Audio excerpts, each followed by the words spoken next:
أعوذ بالله من الشيطان الرجيم. بسم الله الرحمن الرحيم. الحمد لله رب العالمين، والصلاة والسلام على أشرف الأنبياء والمرسلين سيدنا ومولانا محمد وعلى آله وصحبه أجمعين. رب اشرح لي صدري ويسر لي أمري واحلل عقدة من لساني يفقهوا قولي.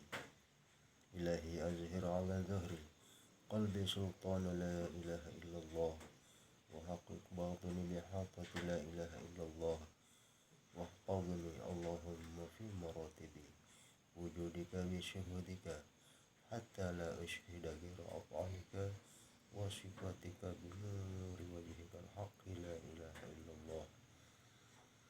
إلهي أنت مقصودي ورضاك مطلوبي، أعطيني محبتك ومعرفتك. اللهم صل وسلم وبارك على سيدنا محمد النور الذاتي وسر السر في سائر الأسماء والصفات. أما بعد. Bapak, Ibu, saudara-saudariku dimanapun saja berada, bertemu kembali dengan saya dalam kajian Hakikat dan Ma'rifat. Di dalam tayangan video-video saya yang telah lalu ataupun yang sekarang ini di dalam Arif Billah Channel YouTube pribadi saya. Simak terus video-video saya di kajian Hakikat dan Ma'rifat di Arif Billah Channel.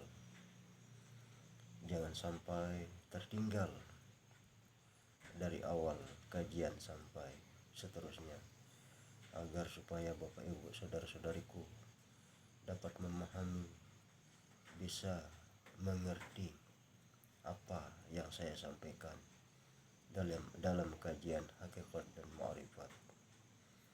Baiklah Bapak Ibu saudara-saudariku dimanapun saja berada, untuk malam ini saya akan melanjutkan kajian kita yang telah lalu tentang kajian hikmah sholat dalam ma'rifat bagian 4 ya. Untuk malam ini kita lanjut ke bagian 4. Bagian 1, 2, dan 3 sudah kita lewati, dan sekarang kita akan melanjutkan ke bagian 4. Jangan lupa simak terus video saya di kajian Hikmah Sholat dalam Ma'rifat di Arif Billah Channel YouTube pribadi saya. Baiklah Bapak Ibu saudara-saudariku, mempersingkat waktu, kita mulai saja. Di kajian yang bagian 3 kemarin sampai kepada akhir Al-Fatihah ya, akhir Al-Fatihah. Dan malam ini kita lanjut ke ayat, ke bacaan ayat.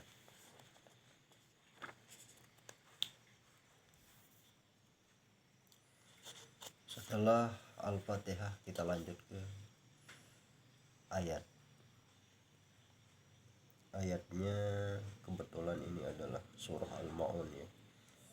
Surah Al-Ma'un dari ayat 1 sampai seterusnya.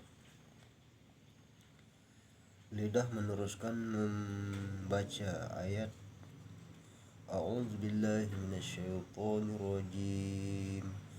Bismillahirrahmanirrahim. Ara'aitalladzi yukadzibu biddin. Artinya, tahukah engkau ya Muhammad orang yang mendustakan agama?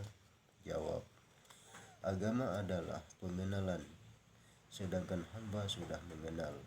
Sabda Rasulullah Sallallahu Alaihi Wasallam, awwaluddina ma'rifatullah. Artinya awal agama adalah mengenal Allah.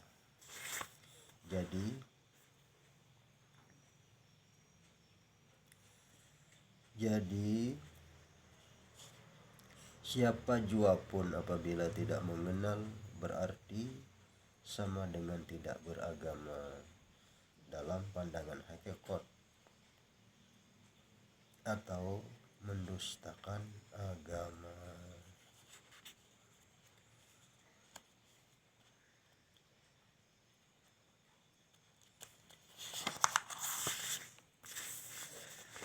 Adapun hamba sudah mengenal sebagaimana dalil sudah menyatakan, man arafa nafsahu faqad arafa rabbahu. Artinya barang siapa mengenal dirinya, maka kenallah ia kepada Tuhannya. Kalau demikian, engkau termasuk orang yang tidak mendustakan agama, malah kamu termasuk orang yang memegang agama. Lidah meneruskan membaca, fadzalikal ladzi yad'ul yatim. Artinya,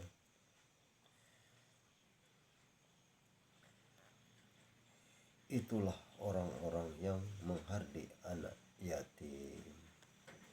Pertanyaan, yang mana orang yang menghardik dan yang mana anak yatim dalam pandangan hakikat? Jawab, adapun yang disebut anak yatim pada hakikatnya adalah nur yang diutus Allah ke muka bumi.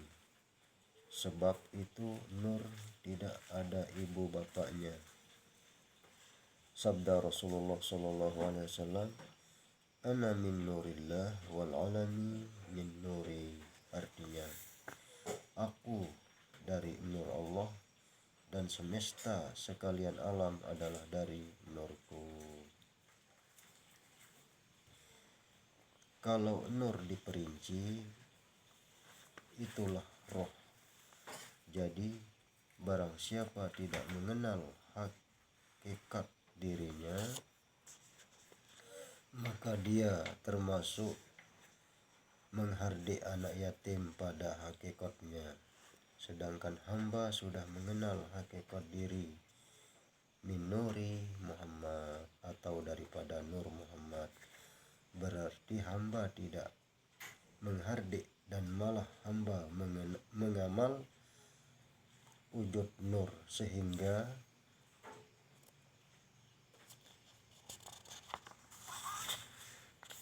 lihat nur pada hamba, itulah basar Allah. Lidah meneruskan membaca, wala yahuddu ala ta'amil miskin. Artinya, dan orang-orang yang tidak memberi makan fakir miskin.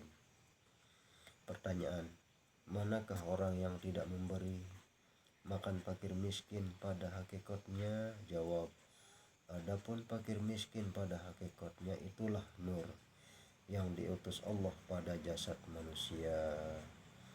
Jadi bagi siapa yang tidak mengenal bahwa rohlah yang melihat, rohlah yang berkeinginan pada dirinya, berarti dia tidak memberi makan fakir miskin pada hakikatnya. Sedangkan roh adalah af'al Allah. Firman-Nya, kuli ruhi min amri rabbi. Artinya, tiap-tiap roh itu adalah perbuatan Allah atau urusan Allah. Oleh sebab itu, hamba di setiap saat tidak terlepas daripada mengamalkan perbuatan Allah. Engkaulah orang yang memelihara fakir miskin yang ada pada dirimu. Lidah meneruskan membaca, fawailul lil musallin. Artinya, celakalah bagi mereka yang sholat. Apa maksudnya ini Bapak Ibu saudara-saudariku? Celaka bagi orang yang melakukan sholat. Pertanyaan, manakah orang yang dikatakan celaka, yang sholatnya celaka?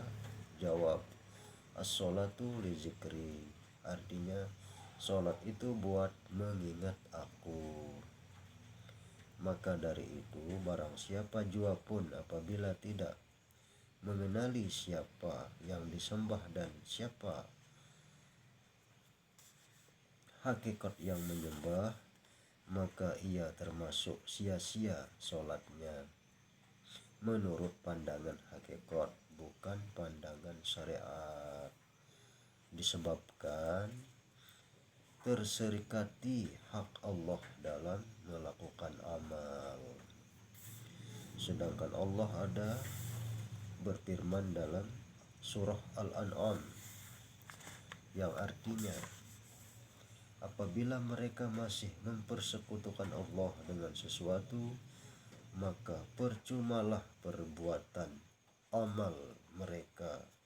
Disinilah letak celaka sholat seseorang dalam pandangan hakikat. Sedangkan kata hati hamba mengamalkan hak wujud Allah di setiap saat, berarti engkau yang benar-benar mengamalkan wujud hak secara diam, dan engkau tidak termasuk orang yang celaka dalam melakukan sholat. Lidah meneruskan membaca alladzina hum an sholatihim sahun, artinya yaitu orang-orang yang lalai dari sholatnya. Pertanyaan, seperti apa orang yang lalai dari sholatnya? Jawab, itulah orang yang tidak mengenal hakikat dirinya sehingga ia lalai mengamalkan kodrat Allah, sehingga selalu rasa kodrat pribadinya. Begitu pula pada iradat ilmu hayat sama basar kalam, sampai lalai mengamalkan wujud Allah, sehingga rasa wujud pribadinya, akuannya, inilah lalai dalam pandangan hakikat. Lidah meneruskan membaca alladzina hum yura'un, artinya dan orang-orang yang berbuat riya. Pertanyaan, seperti apa orang yang riya batinnya? Jawab, orang yang riya adalah orang yang belum mengenal hakikat dirinya, sehingga semua yang ada dirasanya, rasa pribadinya, termasuk beramal dan lain-lainnya. Sedangkan kata hati hamba adalah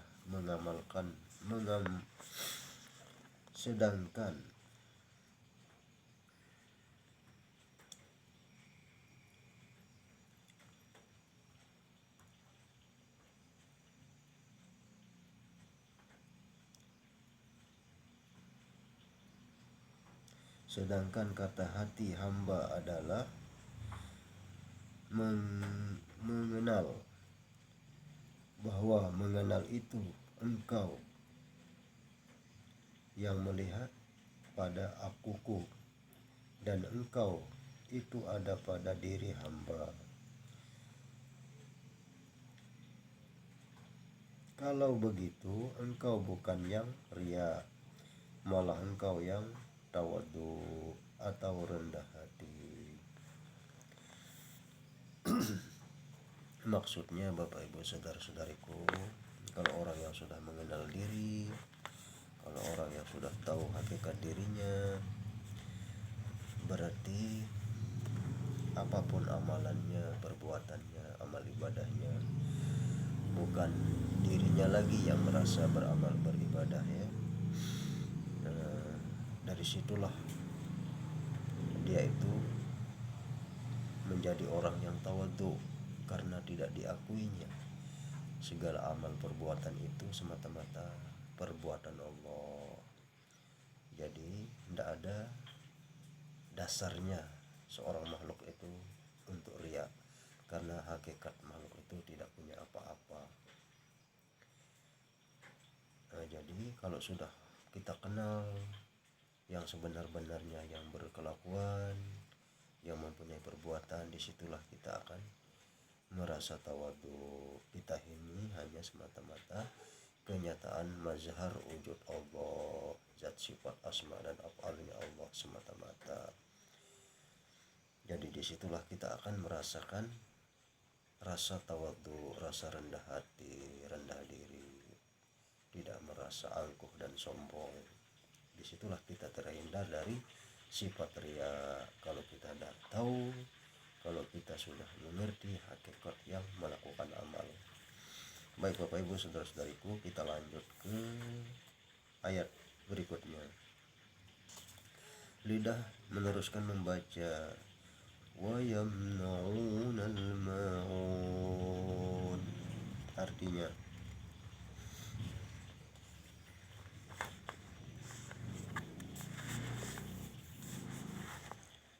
dan engkau enggan memberi dengan barang yang berguna, atau enggan menolong dengan barang berguna. Pertanyaan, manakah orang yang enggan menolong dengan barang yang berguna? Mana ini Bapak Ibu saudara-saudariku? Jawab, orang yang enggan memberi barang yang berguna atau menolong dengan barang yang berguna ialah seseorang yang belum dapat memandang kepada sesuatu itu nampak Allah, sehingga dia selalu serakah kepada barang yang ada padanya. Sedangkan bagi hamba, semua yang ada itu adalah rupamu atau wajahmu. Maka Rahman dan Rahimlah yang hamba amalkan. Kalau begitu engkau berarti tidak termasuk orang yang mendustakan agama, malah engkau termasuk orang yang benar-benar memelihara agama. Lidah meneruskan membaca Allahu Akbar, dan anggota melakukan ruku dengan membaca Subhana rabbiyal azim wa bihamdih. Artinya, Maha suci Tuhanku, Tuhan yang maha besar, maha agung, lagi maha terpuji. Pertanyaan, di mana kesucian Allah padamu dan kebesaran Allah padamu? Jawab, kesucian Allah padaku ialah sebab yang lain tidak ada selain Dia, dan kalau tidak kebesaran Allah, yang lain-lain tidak akan ada. Lidah meneruskan membaca Sami Allahu liman hamidah. Artinya,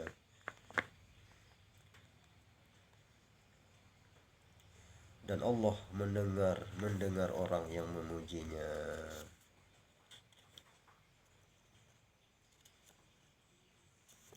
Atau Allah mendengar pujian orang yang memuji. Pertanyaan, seperti apa Allah mau mendengar pujian orang yang memujinya? Seperti apa Allah mau mendengari pujian orang yang memujinya? Jawab,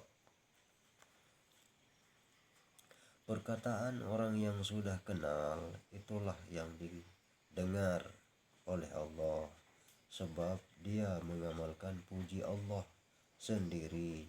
Itulah kata batin. Allah sendiri yang memuji dirinya. Lidah meneruskan membaca Rabbana lakal hamdu. Artinya, wahai Tuhan kami, Engkau sendirilah yang memiliki rupa puji atau segala puji.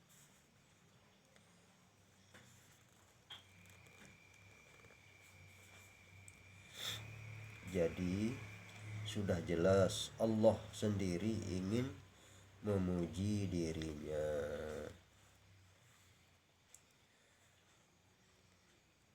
Anggota terus melakukan sujud dan dalam sujud lidah membaca Subhana rabbiyal a'la wa bihamdih. Artinya, Maha suci Engkau ya Allah dan Maha tinggi lagi terpuji. Pertanyaan, di mana kesucian Allah, di mana ketinggian Allah dan keterpujiannya? Jawab, kesucianmu ya Allah, yang lain tidak ada. Kesucianmu ya Allah, yang lain tidak ada. Ketinggianmu ya Allah, yang lain tidak ada. Yang lain dhaif atau lemah. Keterpujianmu ya Allah, yang lain hina. Batin membenarkan.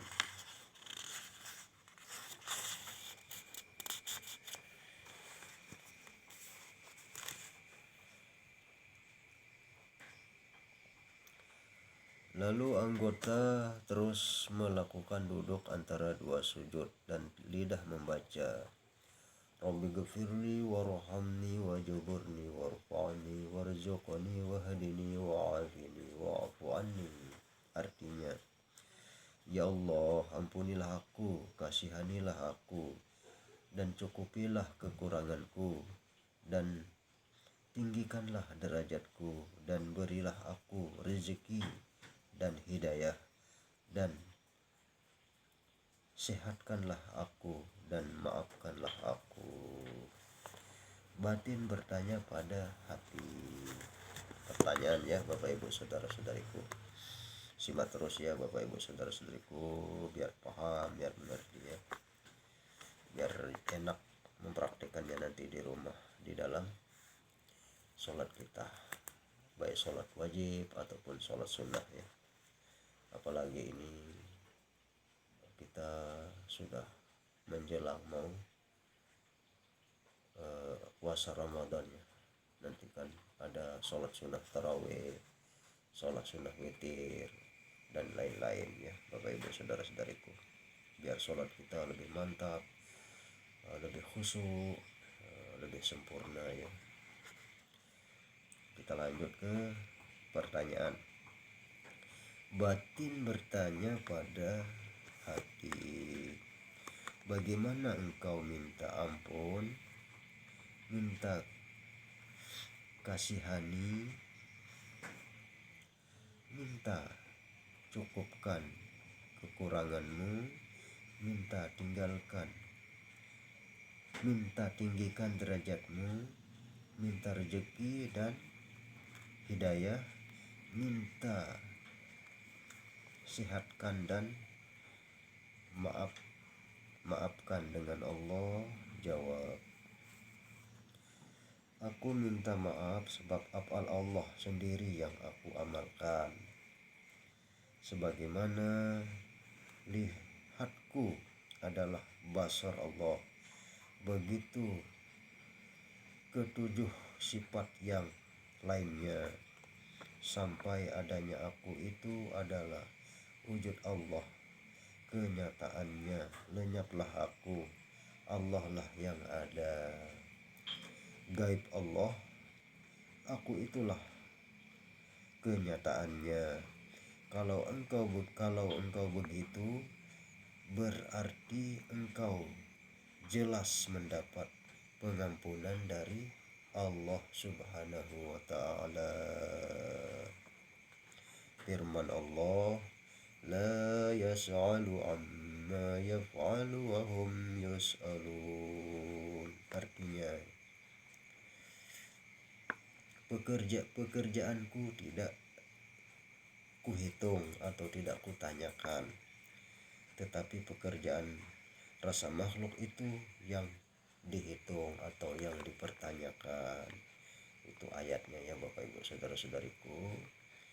Ayatnya berbunyi, la yas'alu amma yaf'alu, la yas'alu amma yaf'alu wa hum yus'alun. Pekerjaanku, kata Allah, pekerjaanku atau perbuatanku tidak ku pertanyakan, tidak ku perhitungkan. Tidak ada urusan bagi orang, maksudnya bagi makhluk tidak ada urusan, terserah aku, kata Allah, memperbuat apa yang aku kehendaki. Tetapi pekerjaan rasa makhluk itu yang akan dipertanyakan, yang akan ditanya nanti di akhirat, terutama di alam kubur. Jadi kalau kita sudah mengenal yang sebenarnya, yang berbuat, yang berkelakuan, kita sudah kenal semenjak kita ada di dalam dunia ini hakikat yang sebenar-benarnya.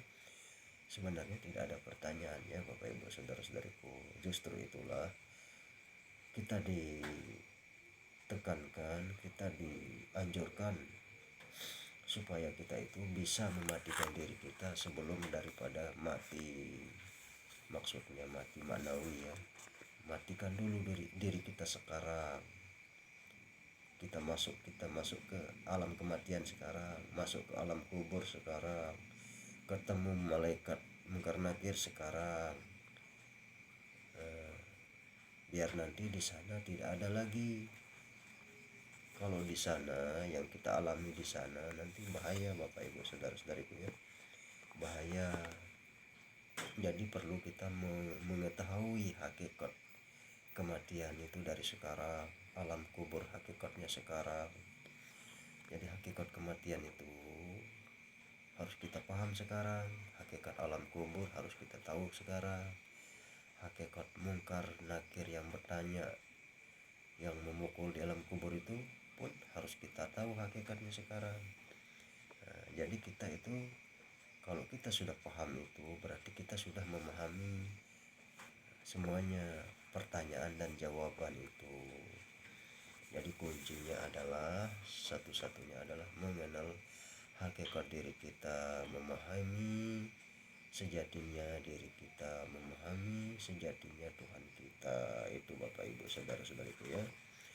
Ya mungkin Bapak Ibu saudara-saudariku ya, sampai di sini dulu kita di kajian hikmah sholat dalam marifat bagian 4 ya.